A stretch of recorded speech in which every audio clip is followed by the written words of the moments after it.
Nuestra siguiente entrevista para hablar un poco de lo que se viene. Ahora con Álvaro revisamos cómo llegamos hasta aquí, pero hoy hay una reunión importantísima y la comunicación será vital y el manejo de la crisis también del nuevo gobierno será importantísimo, así como es importantísimo que ustedes estén preparados para ser influencers de alto impacto y eso se logra, claro, con Impacta Influencers, que será en Cuenca este 3 de noviembre. Ustedes ya pueden comprar las entradas en meet2go.com e informarse de todo lo que pase en Impacta Latam en las redes sociales. Se van a acabar esas entradas rápido. Luisito Comunica es el principal vocero de este evento, que te enseñará a dejar de subir fotos como subes y a generar contenido y a crear contenido de valor para llegar a tus audiencias. Y ahora ya me acompaña Yadira. Es muy formal decirte Yadira ahora. Sí.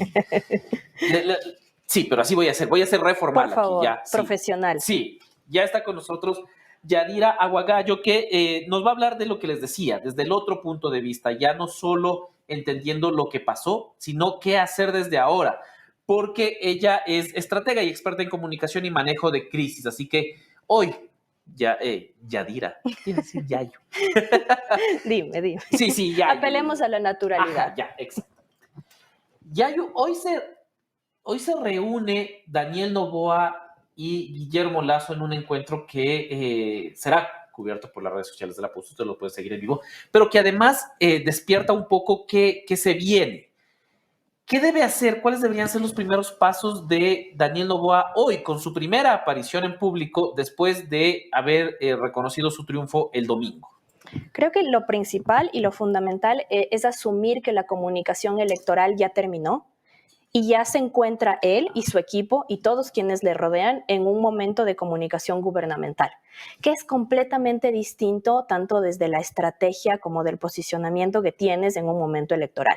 Entonces creo que asumirse ya como un actor que está en el juego de lo gubernamental y asumir las características de la comunicación gubernamental le van a ser súper útiles en estos momentos, incluso antes de que asuma ya la presidencia. ¿Y cuáles son, digamos, estas grandes diferencias entre estos dos tipos de comunicaciones? La comunicación electoral, evidentemente, es de corto plazo, se circunscribe específicamente al tiempo que dura la campaña, si bien, digamos, no oficialmente, desde que el CNE marca el inicio de la campaña de primera o segunda vuelta, sino incluso antes, pero es de un tiempo corto. Mientras que la comunicación gubernamental efectivamente es de largo plazo, de largo aliento y tiene que pensarse en esos tiempos más grandes. Mientras la comunicación en el ámbito electoral tiene como objetivo ganar un espacio, la comunicación gubernamental tiene como objetivo legitimar un proceso. Entonces, Daniel Noboa, ya no candidato, ya presidente electo, necesita empezar a legitimar su proceso, tanto el proceso que le llevó a Carondelet como el proceso de las cosas que va a implementar a hacer. Y finalmente, mientras en la comunicación electoral tienes un mensaje único, si bien tienes una diversidad de productos comunicacionales, pero tienes un mensaje único, lo que tienes en la comunicación gubernamental son múltiples mensajes, evidentemente porque tienes que atender todos los sectores de la política pública. Sin embargo, esos múltiples mensajes deben corresponder a una estrategia con coherencia tanto interna como externa. Una de las cosas que me ha llamado la atención de Daniel Noboa, no solo después del domingo, sino incluso antes, es lo poco que se ha informado de su equipo. Hay muy pocos nombres que se soltaron para comunicación, por ejemplo, Iván Carmiñani me parece que es, y otros nombres sueltos, pero ahora todavía no sabemos quién es, por ejemplo, su ministro de Economía, no sabemos quién será su ministro de Gobierno, datos claves, ministro del Interior, que es un tema que seguramente causa mucho interés. ¿El manejo de aquí en adelante debería seguir siendo hermético o cómo ir soltando de a poco esta información para que la gente ya conozca cómo va a ser el gobierno y no solo cómo es el candidato? Eso es bien importante porque otra de las características de la comunicación en época electoral es que te genera una expectativa, ¿no es cierto? Votas por un candidato o por lo menos miras la comunicación del candidato o la candidata buscando esa expectativa de cuál es la promesa de este candidato, mientras que cuando ya te asumes como actor gubernamental y por lo tanto tu comunicación es gubernamental, tienes que administrar esa expectativa.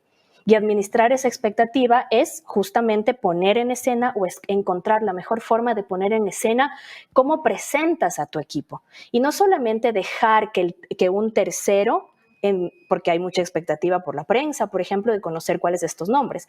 Ahí, digamos, la primera consideración es no dejar que un tercero te maneje el discurso y no dejar que un tercero te instale el discurso sobre cómo es tu gobierno. Lo ideal sería, ¿no es cierto?, de una forma ordenada, con estrategia, que puedas presentar esos perfiles para evitar la especulación, para evitar los rumores y ya en la presentación de ese equipo marcar cuál va a ser el mito de gobierno que vas a construir. Y el mito de gobierno de Daniel Noboa no puede ser que es el presidente más joven del país, por ejemplo. Eso para la post-campaña, claro. un dato 2 días después de la elección. Pero tienes que construir el mito de gobierno. ¿Qué eres como gobierno? ¿Quiénes son estas personas que te acompañan? Entonces, fundamental, definir la identidad de tu gobierno, que no es crear un eslogan, que es asumirte como gobierno y crear tu identidad alrededor de eso. Pero acabas de arruinarnos, ahora ya no nos van a querer decir para que nosotros anunciemos aquí antes. Pero está bien, está bien.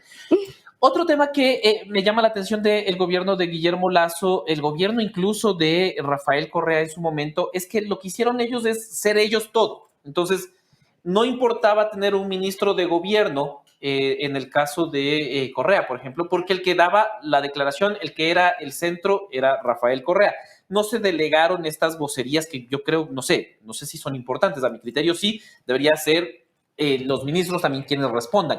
Guillermo Lasso algo intentó creando esta vocería que le dio a Gijón, que fue un rotundo fracaso, porque Gijón muchas veces se enteraba de las cosas igual que la prensa. Él no tenía esta conexión directa con el gobierno.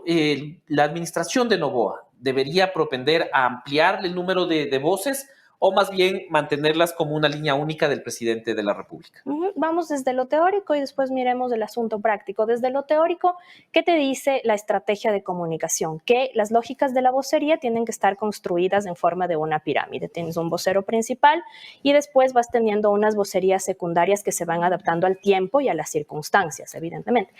En un gobierno que necesita manejar múltiples aristas y que necesita comunicar, entendiendo que comunicar no es solamente lanzar datos, no es solamente ofrecer boletines de prensa y no es solamente crear información para canales por medio de redes sociales, por ejemplo, sino entendiendo que la comunicación dentro de un gobierno es un proceso de obtención de consensos, de diálogo y de entendimiento de los disensos también, va a ser bien importante esta posibilidad de construir una pirámide de vocerías que puedan responder de forma efectiva, considerando que además es un gobierno de corto plazo, es decir, de 18 meses, si bien ya Noboa ha expresado que en el 2025 está pensando en la reelección.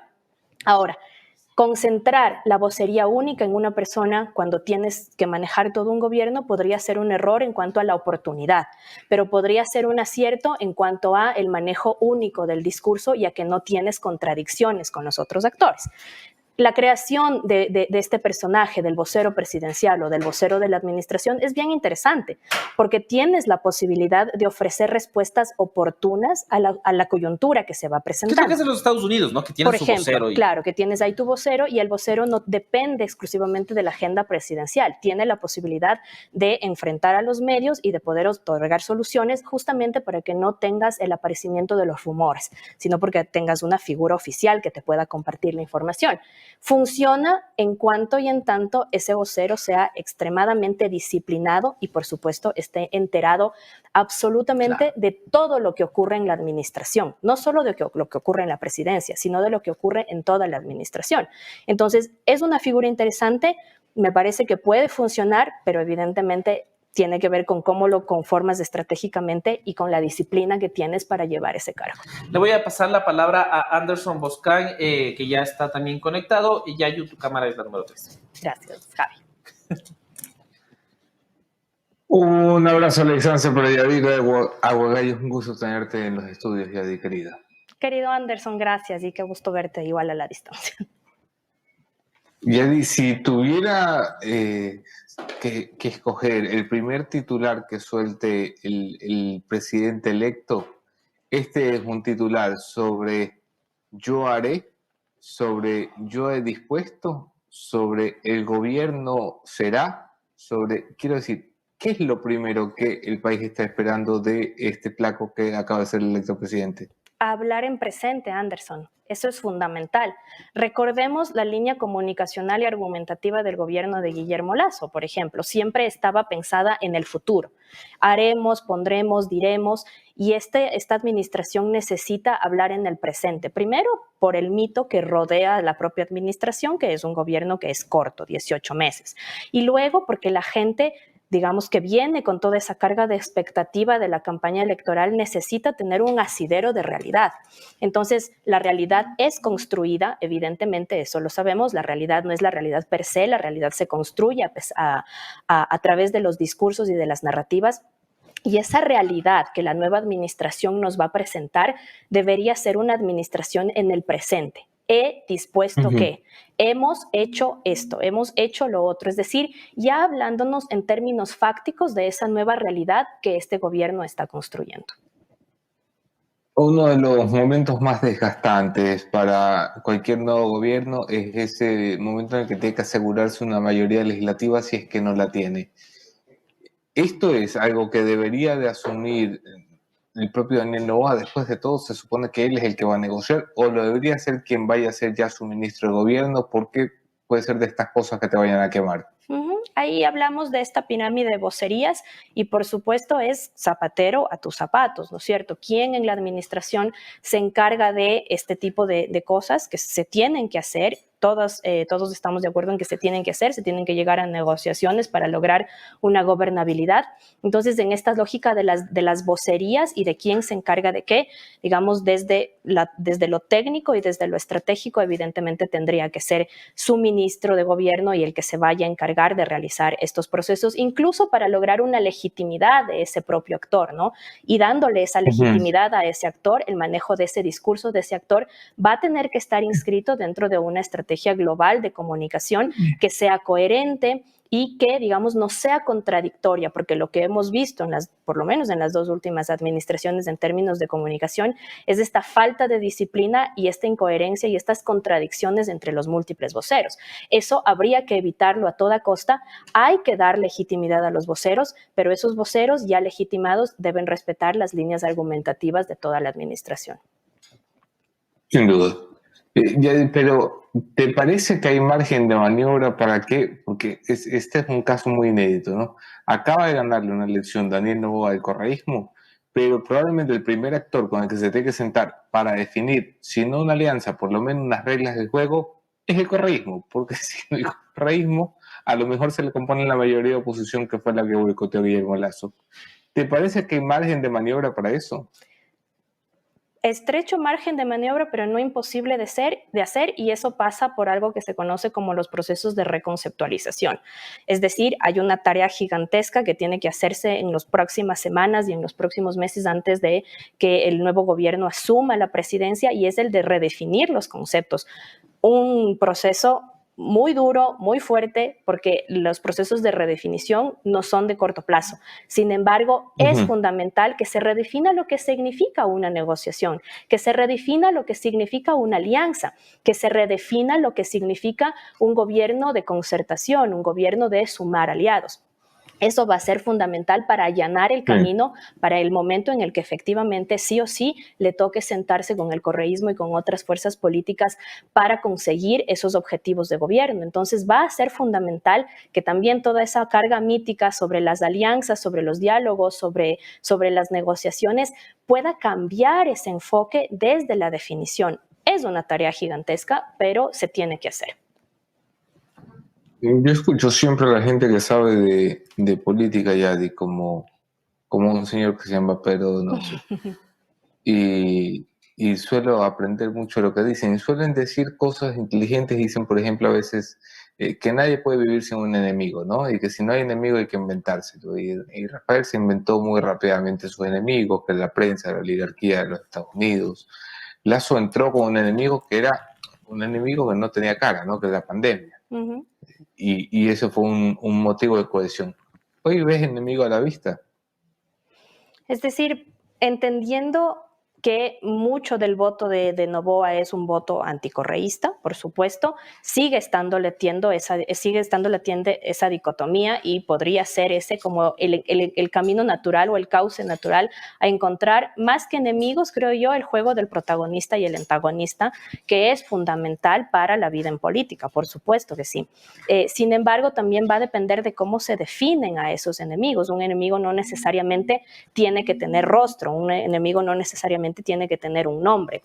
Muy bien, tú lo decías, Anderson Lazo empezó su gobierno con el mayor enemigo, que era el enemigo de la pandemia, y por lo menos en la primera acción de gobierno nos dio una cierta esperanza de que la palabra del presidente se cumplía al cumplir su plan de vacunación. Sí. Después, digamos, ya se perdió esta claridad tanto en la gestión como en la comunicación y empezamos a ver este desdibujamiento incluso del juego de los protagonistas y de los antagonistas. Entonces, también dependerá de cómo el gobierno de Noboa quiere encontrar esas grandes figuras antagonistas frente a las cuales tiene que plantear su lucha y frente a las cuales tiene que plantear además los objetivos de su reelección, que ya los ha anunciado para el 2025.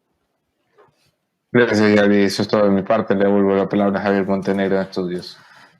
No, y no mucho más. Nosotros pendientes, esperamos conversar contigo más tarde, luego del primer encuentro, para también de esta primera aparición pública de Daniel Noboa junto a Guillermo Lazo. Las declaraciones iniciales seguramente nos darán luces de un poco cómo se va armando el equipo. Nada más agradecerte, Yadi, querida.